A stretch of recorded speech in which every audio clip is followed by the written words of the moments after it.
We always say just how lucky we are to live in a historic community. But in Saratoga Springs, we always seem to focus on the Victorian era. But as we've seen over the past year in our program series, there's a lot of history here in the 20th century in Saratoga. Saratoga was swinging when Las Vegas was still sand.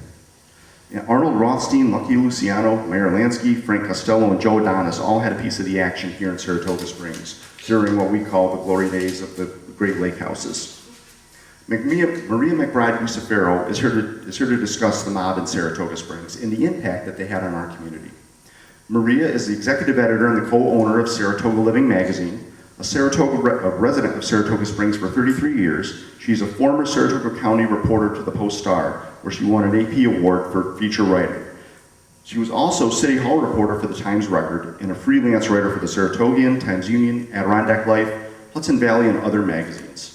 She has a master's degree in English from SUNY Albany. Please welcome our friend Maria Bucciferro.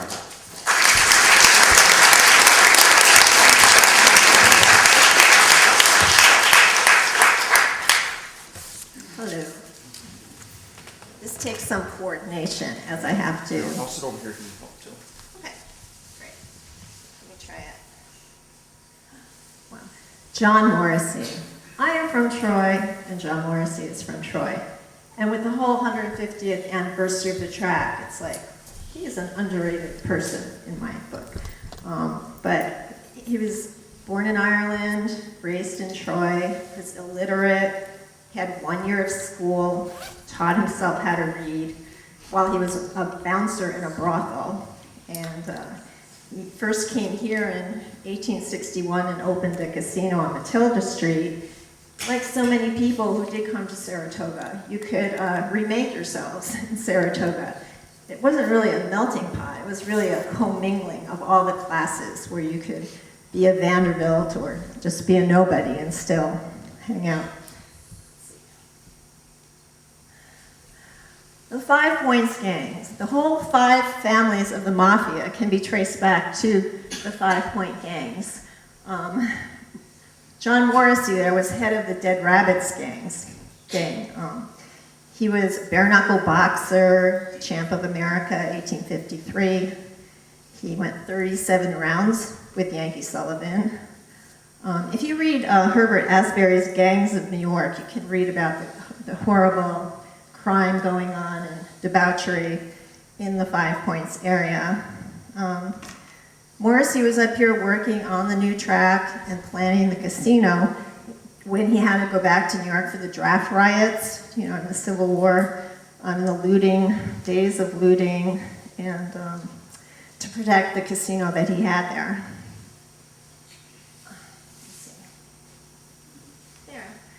Even today, you can go on a tour of the Dead Rabbits hangouts in New York. He was hired as an enforcer for Tammany Hall Democrats. He went to the 5 Points and would gather gang members to help him beat up opposers at the polls. Though he did fight for Tammany Hall. Years later, when he ran for the state senate and won twice, he was actually fighting Tammany Hall at that point. And he was also a congressman. And he was in his second term when the casino opened. Bill the Butcher, that's from Martin Scorsese's film, Daniel Day-Lewis. In real life, Bill the Butcher was Morrissey's arch enemy. Bill was an enforcer for the American Native Party. It was really anti-Catholic, anti-immigrant, and when Morrissey actually did fight Poole on a wharf, which turned into like a riot, the New York Daily Times described him after the fight as saying, Morrissey presented a shocking spectacle. His eyes were closed, one was gouged from one end of the socket. His face is blackened by violent blows. His lips are chewed up in a frightful manner. It's doubtful he'll walk the streets for the next 6 months. A few months later, Morrissey went and spat in Poole's face. He drew a pistol, he fired at Poole. And then his friend later shot Poole when Poole was famous for throwing carving knives at people. So Morrissey and 3 friends, even though he didn't kill Poole, he was charged with felony assault, but was acquitted. So he had an interesting life.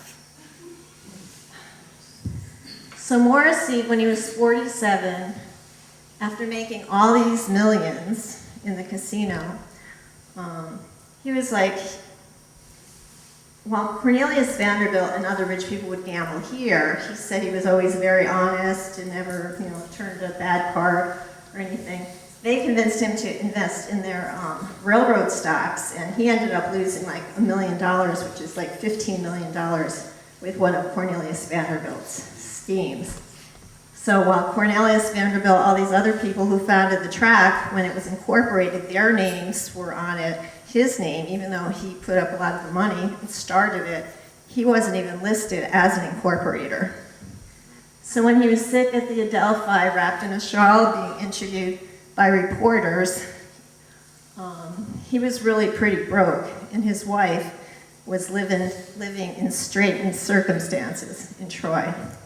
It was in Troy that they wouldn't even, he tried to build this grand house down there, and the Troy people, the aristocrats of Troy, said no. So instead he ended up building a soap factory, which, smelled pretty bad for them. But anyway, when he died, hundreds and hundreds lined up and went through the Adelphi to, remember his charitable acts. And then when they took his body to Troy on the train, there you had the lieutenant governor, attorney general, all these people came to the wake and everything. So he's buried in Troy, but he leaves this as his legacy.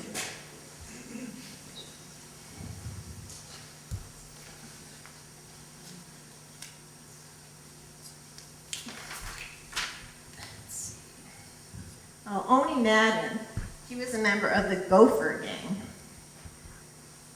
And there's a picture of him with Eddie Diamond and Jack Lakes Diamond. Theirs was the Boiler Gang. And it was Lucky Luciano who introduced the Diamond Brothers to Arnold Rothstein. But here we have the only 2 photos of mobsters in the Bolster collection are of Oni Madden. And there he is with a hat in the back, the same one who was a gopher gangster years ago. And there he is goofing around with the guy, his sidekick named Horse, in the middle there. But Bill Austin, who's married to Hattie Mosley of Hattie's, he had worked at Riley's and the Grand Union and other clubs. He had said that he had seen Lakes Diamond, was a real man around town, really was seen at many places. Lucky Luciano, in 1936, when Dewey was looking to arrest him for charges of prostitution and everything, where they found Luciano was at Oni Madden's resort in Hot Springs, Arkansas. And Oni Madden got like 40 years in Sing Sing for manslaughter.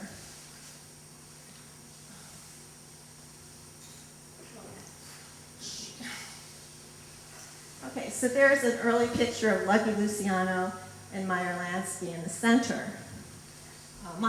Lucky Luciano, he had his gang in New York in the Lower East Side, the Italians, and Meyer Lansky had his friends, Bugsy Siegel and other people, the Jewish mobsters. Meyer Lansky was, short in stature and younger than Lucky Luciano, but Luciano every now and then would try to beat him up and take his money, and he would always fight back and was really brave. So after they tried to beat him up a few times, Luciano really liked his moxie, and they became good friends and then partners for life. So there he is, Lucky Luciano. He was knifed at one point, so he has a droopy eye. But he was a protege, like Lansky, of Arnold Rothstein, who really taught him how to dress, how to help the ladies sit down at their chair, and how to act like crime is a business, which it really is. So there's Lucky Luciano's Chicago Club on Woodlawn Avenue, which was taken down for urban renewal, but it's more to the right of that building, not too far from Division Street. So that was Lucky Luciano's club, but before that, Arnold Rothstein was a silent partner in it. Oni Madden and Rothstein were partners in the Cotton Club in New York City, so that's a famous club. Here he is, King of the Underworld. He didn't really get that nickname until after the 1919 World Series. Before that, he was just, pretty well respected. But once they, he was accused of, fixing that World Series in 1919, whether he fixed it or whether he just profited by it. After that, people did say things, not to his face, about that. Richard Canfield built the room and back, built the beautiful gardens, really improved the casino that Morrissey built. Arnold Rothstein always wanted to be like Richard Canfield. Canfield had his portrait painted by Whistler, so of course Arnold Rothstein, had a lot of art by Whistler. That was his big, he emulated Canfield. So 1919, you just have prohibitions starting, which really created the American gangster. World War I is over. That same year, Rothstein built the Brook out Church Street, outside towards Brook Road. And it was the Sepphoris estate. It was beautiful. It was so elegant. I remember, I think it was Joe Jewell would say, they had 2 cops, maybe off-duty cops, parked outside. You couldn't get in unless you had, a tuxedo. It was really a classy place. And they say, actually David Petruska has a really good book, but they really say that the whole effort to fix the 1919 World Series was discussed at the Brook. And at the Brook, you also had Lucky Luciano and Meyer Lansky were like running the, chemin de fer table and the roulette table. So really learning a lot from Rothstein. So Rothstein did get married in Saratoga to Carolyn Greenwald, who was a chorus girl or an actress. There's a picture of her. And she ended up writing her autobiography, which is really interesting because it describes Saratoga was sort of going downhill in 1909 when she was here. It wasn't as much fun. This place was closed, So the casino had just closed in 1906, as a part of the anti-gambling wave that went through. But here is from City Hall here. That's their actual marriage certificate. So you can see it says, I don't know, they might have changed their ages a little bit, but Arnold Rothstein's 27, a salesman from New York. His father, Abraham Rothstein, was, I think he had a clothing manufacturing. He was well off, but he was very devout. And when Arnold married someone who wasn't Jewish, he didn't have any, he considered him dead to the family. And then you can see that Carolyn Greenwald says she's, 21. But you could see that the witness was Herbert Bayard Swope and his wife-to-be, Margaret Powell. Well, he had the first Pulitzer Prize for reporting. He was editor of New York World, and he ended up getting 3 Pulitzers, Herbert Swope. So at that time, you can see Arnold Rothstein was like a member of Broadway sport, but, was respected. Oh yeah, here's, so Swope, I learned today. He had the house on Long Island that was the basis for Jay Gatsby's house. And then Virginia Craft Payson also owned it years later, but she sold it. But the person who bought it ended up tearing it down, which she never expected, which broke her heart. So he was the best man. And his wife Carolyn said that just the marriage license cost them so much. They were almost penniless, but they drove, to this little, I think it was Justice Bradley's house to get married. So this is the house where they were married in the parlor as it looks today. So cute. She, in her book, she describes how she wore all black. She would always wear black and white. She had black stockings, black this, black that. And she said when she saw nude stockings, she was shocked because everyone just had black stockings in 1909. So when they got married, he borrowed her jewelry. And he kept the jewelry the whole summer in Saratoga. And there's the track. See, the starting gate then was not a starting gate. It was more like a net or something that day. But he loved going to the track. And actually, his stable, Redstone Stable, is the translation of Rothstein. And Herbert Slope named his 6 yearlings Sporting Blood, Side Reel. And she went on and on how she hated their racing colors, which I tried to get. Primrose Jacket, Gold Running Horse. To me, it looks like the colors of the Saratoga 150 pins,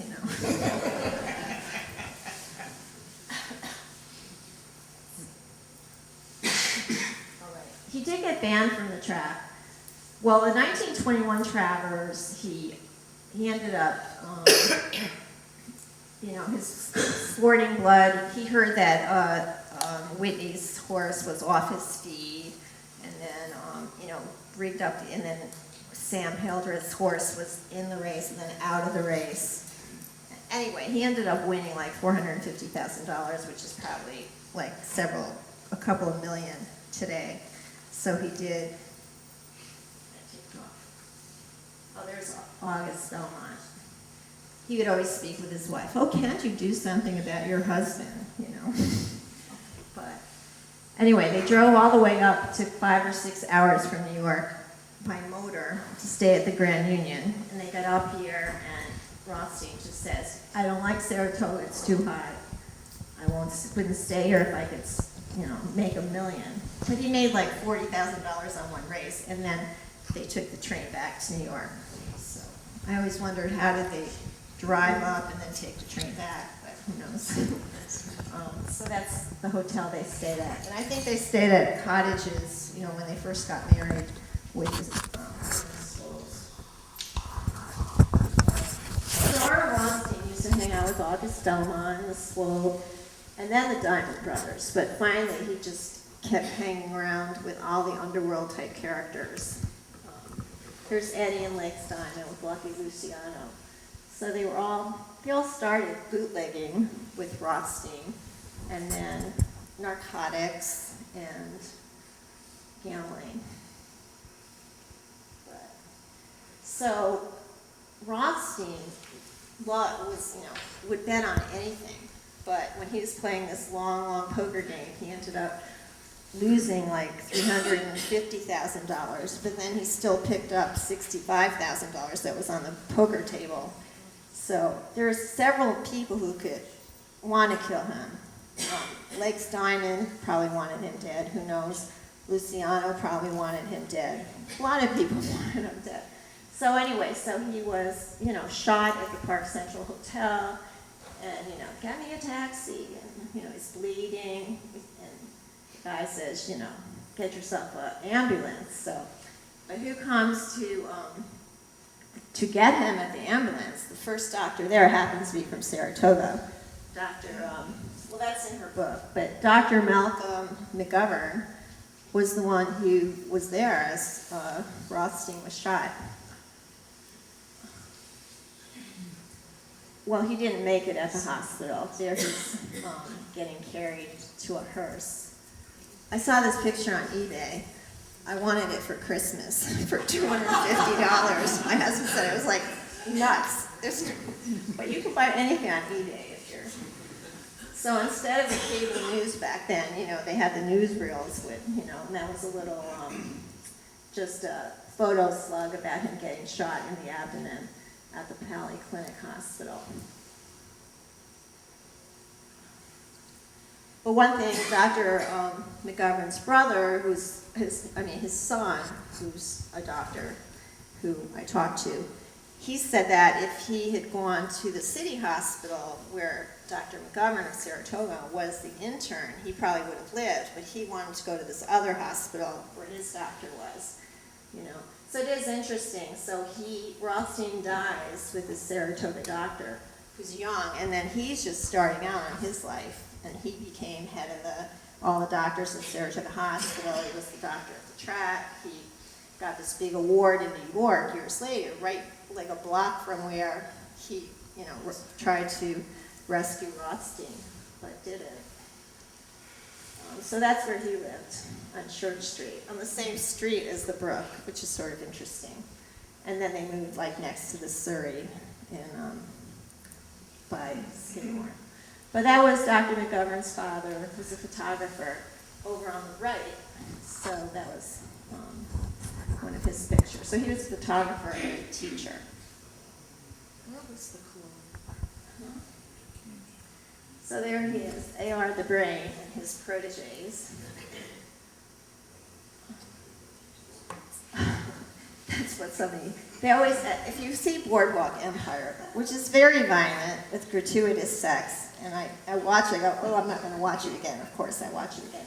But you always have Arnold Rothstein, like he's always having cake and milk but he really did. He's such a nice man. He drinks so much milk and eats so much cake. That's what someone said to him.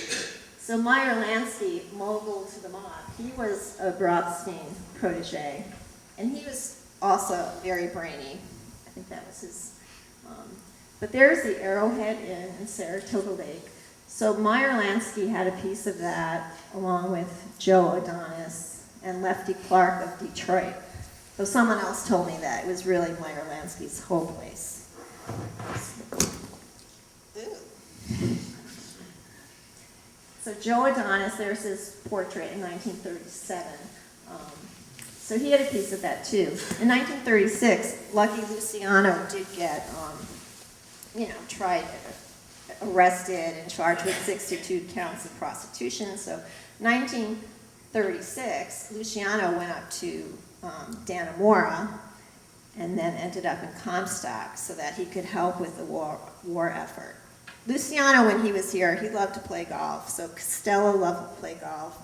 Meyer Lansky played golf. So they played golf, and then they would drive over and visit Luciano at Comstock Prison, discuss, helping with the war effort by, protecting the docks and everything.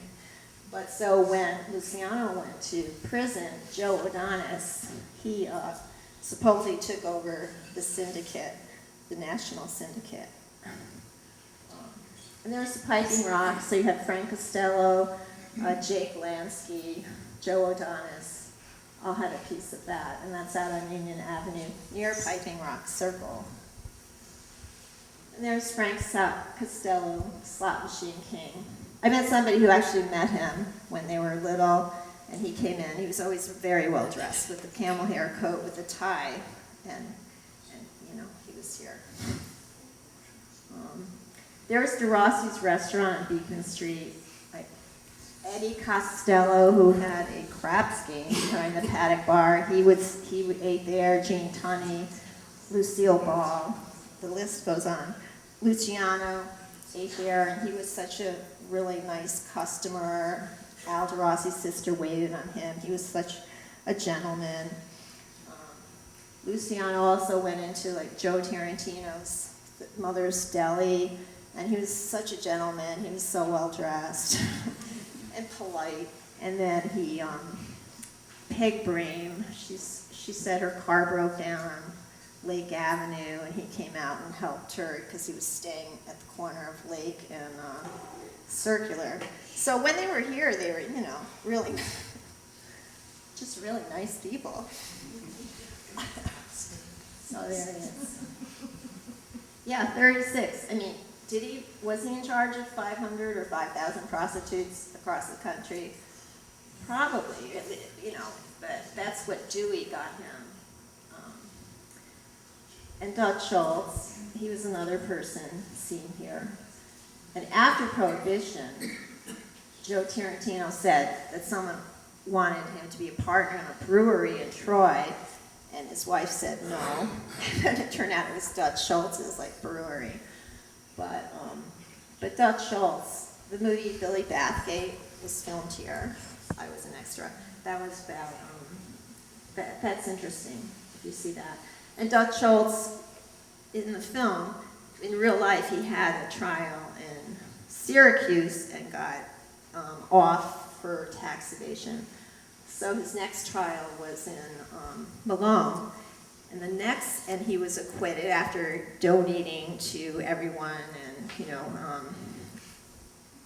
being the real man about town in Malone. He was acquitted, but 5 years later was the next federal trial in Malone, and that was Doc Farrow, which he wasn't acquitted. Oh, there's Riley's by Lake Lonely. That was Doc Farrow's. And Newman's Lake House, Gerard King. They all have the best entertainment, all of these lake houses, Helen Morgan, Sophie Tucker, Bing Crosby, Jimmy Durante, Paul Williams, Andy Williams. Well, there's Meyer Lansky in Saratoga with his lawyer. So everyone probably knows that, but the only jail time Meyer Lansky ever did in his life was in Saratoga. He got 3 months for his involvement with the Arrowhead, and Piping Rock. And so while he was there, it's like everyone I talked to, they brought him different food to eat. Like Judge Sweeney, he said, he arraigned. Judge Sweeney was the acting city court judge, and so it was he who arraigned Meyer Lansky, when he was first arrested. And then Lansky asked him to visit him in jail, so, Judge Sweeney said, well, why am I here? And he just complained that his stomach was bad, the food wasn't good. And so it was okay with Sweeney, sure, bring the food in from Newman's. But then someone else I talked to would bring stuff from Joe's Delicatessen on Philo Street to Lansky in the Ballston Spa jail. And then somebody else said, oh, they all liked panzas. Well, they probably, had all of them, So there's Frank Costello at the Kefauver hearings. They just started having these hearings on television, and he did not want his face to be shown, so at one point they just showed his hands and his gravelly voice, and it was even scarier across the country to just hear this guy talking with just his hands and his gravelly voice. And locally, Jim Leary, who was the head of the GOP, boss for 4 decades, he said the only time he ever saw Frank Costello was when he walked by him when Leary had to testify at the Kefauver hearings in New York City.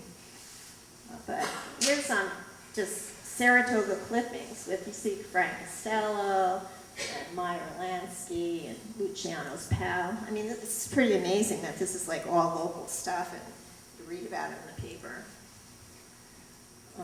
And there's Doc Leonard. He was maybe 3 decades of public safety commissioner in the center. Everyone loved him. They said he was a really good doctor. He was so friendly and affable. And he controlled the city, so if you wanted a city job, you had to go see him. The casinos are anywhere. And that's his house at the corner of North Broadway and going up the hill, Van Dam Street.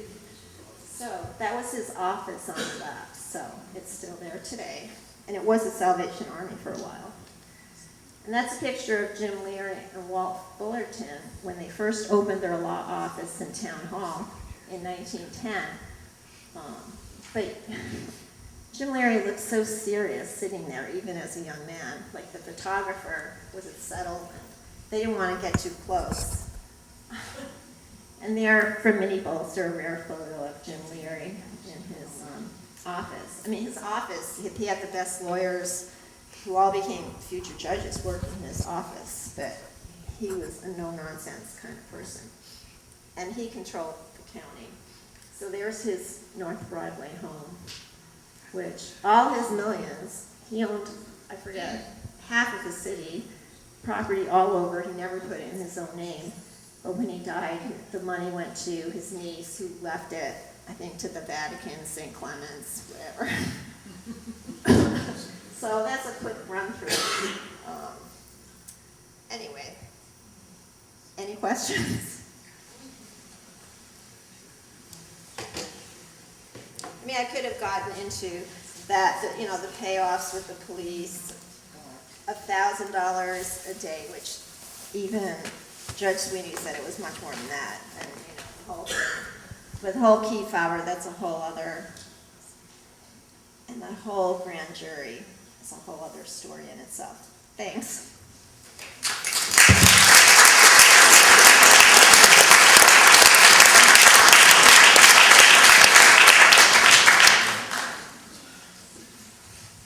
Are there any questions? Were there any questions for Maria before we wrap up this evening? Yes, sir. When did the model era continue until, or when did it end? Was it the early 50s, or was it still going on into the 60s? Well, I only deal with dead mobsters because I've met a few current ones. They call me up and go, oh, well, gee, I was, you know, out at the mall. I had all, like, the heroin traffic through Vermont. I go, oh, that's nice. Like, I don't want to talk about it. Yeah, but the whole Kefauver, you know, like some of them, the last year was 48, 49. You had Kefauver, the report came out like in 51. They had the hearings. They interviewed 600 people across the country in these different cities, including New York. You know, all studying the connection between organized crime and local governments. So that went on.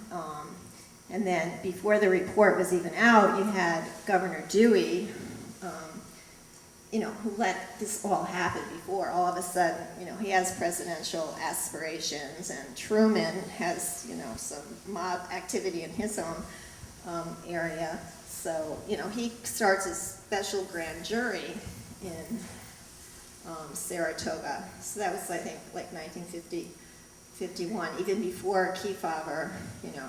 So there, it's like they call, I don't know, I have to look it up, but maybe 40 people at least. Everyone got called before the grand jury. Sweeney got called like 3 or 4 times about his boss. Joe Jewell got called. Just about everybody and their brother got called before the grand jury. And, you know, so you're in jail. It sounds so cute. Oh, I'm in jail with Meyer Lansky, like for Gerard King from Newman's and Doc Ferrone. But if you yourself, if your family, if it's your dad who's in jail, I mean, that's pretty scary. I mean, now it might seem colorful, but, you know, it was really pretty amazing because the state police just ignored, you know, they did this big report in 1947, every roulette wheel, bird cage, everything, who owned what, and then they were just told to shelve it. So, you know, it was, question? I was lucky to know Gerard King when he was in business still, kind of. He owned the Turf Bar on Caroline Street in the Gaffney Building, and I had the health food store next door in the early 70s. He was still, you know, the Turf was still a busy kind of a hangout, although the liquor license was formerly owned by Walt Campo, who was the bartender, because Gerard had been in jail for whatever happened in the 50s, and he was not able to get a liquor license for himself. But he was a creature of the Doc Ferrone people, and I see Nick here, and maybe you can fill in some of the information, but as I was given it, Doc ended up investing most of his money as from bootlegging into real property. Right. And the guy who was the caretaker of that building and the building where I lived across the street with my wife at the time, we were, you know, Ray Flowers was in and out of those buildings every day making sure the furnace ran, and he had been working for Doc Ferrone going way back into the probably the 30s or at least the 40s and 50s. And every now and then, another tax bill would arrive to one of the daughters, and he had put some building in Hartford, Connecticut in their name. And so I think one of the areas that I would like to see some additional research done is the inherited wealth that came out of that whole period, because there are families with us today who whose legacy came from the fact that certain commodities were illegal. Okay? And we live in another era now when certain other commodities are illegal, and there is wealth being generated by that activity as well, and a new kind of mob that maybe 50 or 60 years from now there'll be programs on them as well. But Jerry King was really a terrific guy, good neighbor, an easy guy to like, and although, you know, whatever was being done during Prohibition with the gambling, it was protected on a bipartisan basis.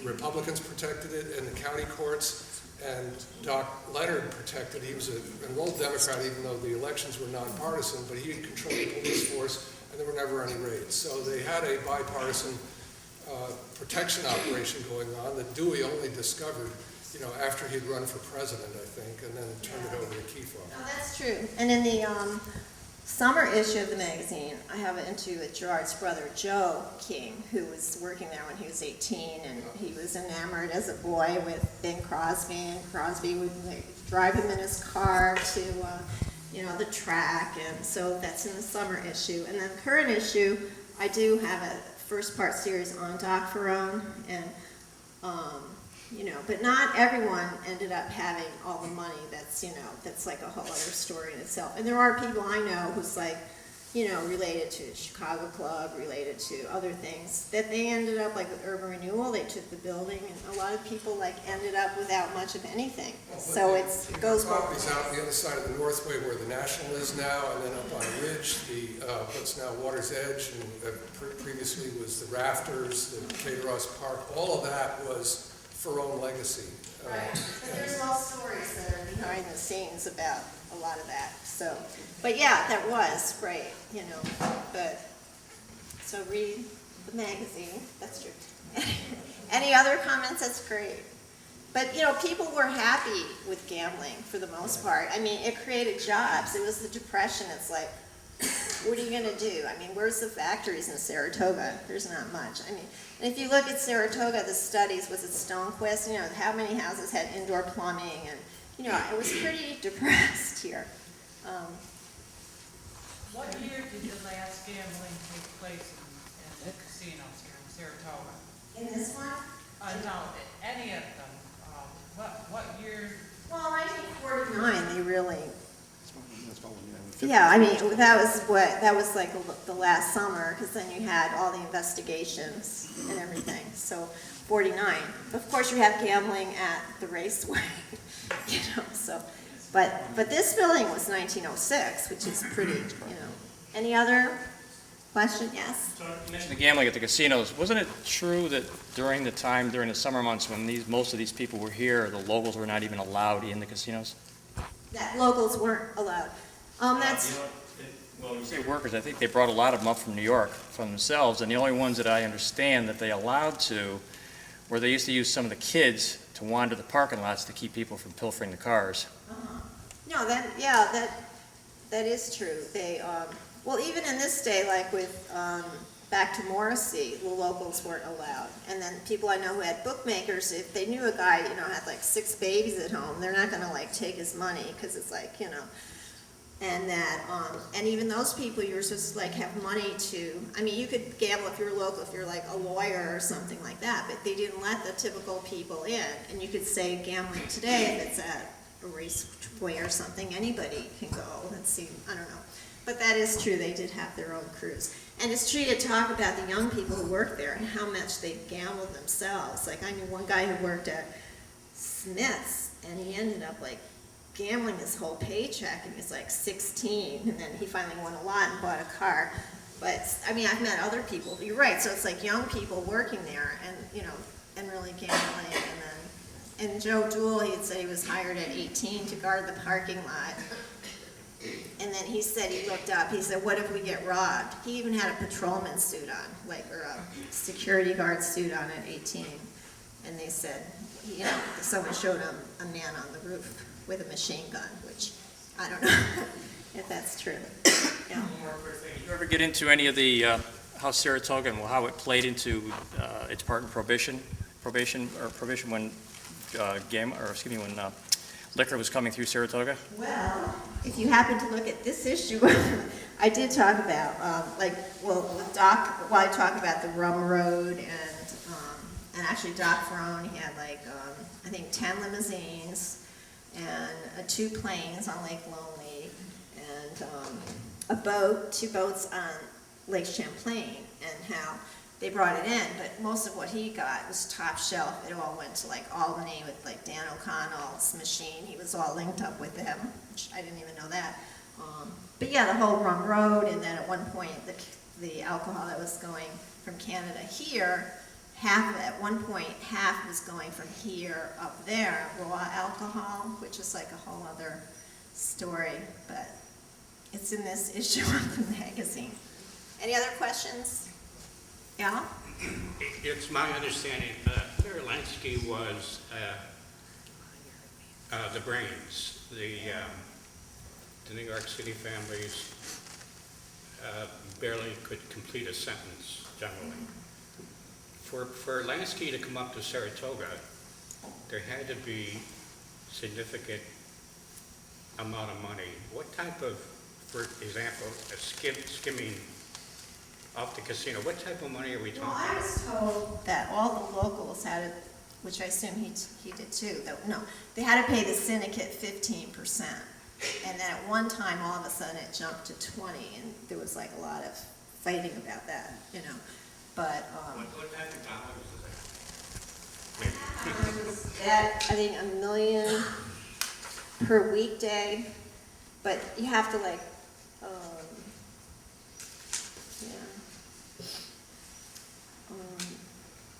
there was, it was a ton of money. How much was paid? Okay, heyday, they said 2 million gambled per weekday, which would be 17 million today. The New York Daily Mirror reported payoffs of $1,000 a day to Leary's Republican machine and Doc Leonard's Democratic machine, which would be about $9,000. And that's what Sweeney said. He was sure it was much more than that. And so I have these copies of articles when they, this article, the New York Daily News, 1948, Saratoga moans the blues, cops put lid on gambling. The moaning was terrific. Piping Rock had booked a show that cost the management $25,000 a week with Joe E. Lewis, Kay Thompson, the Williams brothers, and even at that Saratoga, the prices can't be met. Word came that Dewey wouldn't stand for gambling this year because of embarrassment with Truman. The big New York operators abandoned plans to open their traditional headquarters, Arrowhead Inn. Detroit, Chicago operators who were running Piping Rock and Delmonico's ignored warnings from the New York boys and tried to make deals on the local level. Local politicians are reporting to get into a furious row about how the money is to be split. Smith's, which was Ferrone's, where $25,000 had changed hands across the tables on a single roll, was reputed to have 40% of the take taken. So, this is 48, everything was, you could say, well, it's shit hitting the fan, but we won't say that. But anyway, so it was a lot of money. And you're right, and Meyer Lansky, in the mafia or whatever, someone I know prefers to say syndicate, but he could never be made in the mafia because he was Jewish, Meyer Lansky. But in the movie The Godfather, he's the Hyman Roth character. Towards the end, he kept trying to emigrate to Israel and got refused. And Meyer Lansky, Rothstein, he always lived simply. In Miami, he walked his little dog in this modest little house. So Meyer Lansky was really, an interesting person. Great. Any other question? Yeah? Would you say it was more the Italian mafia that was in control over the Jewish mafia?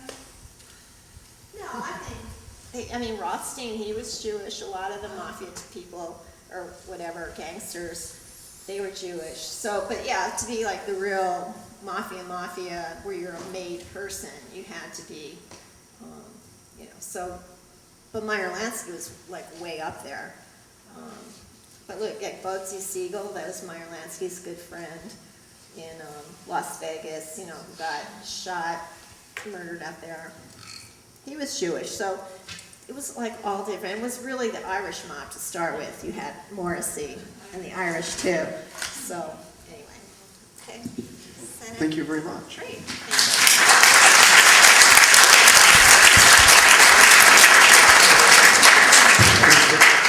Thank you very much for coming tonight, everybody. We still have some refreshments out at the bar, and we'll see you again in November for our next program. Thank you.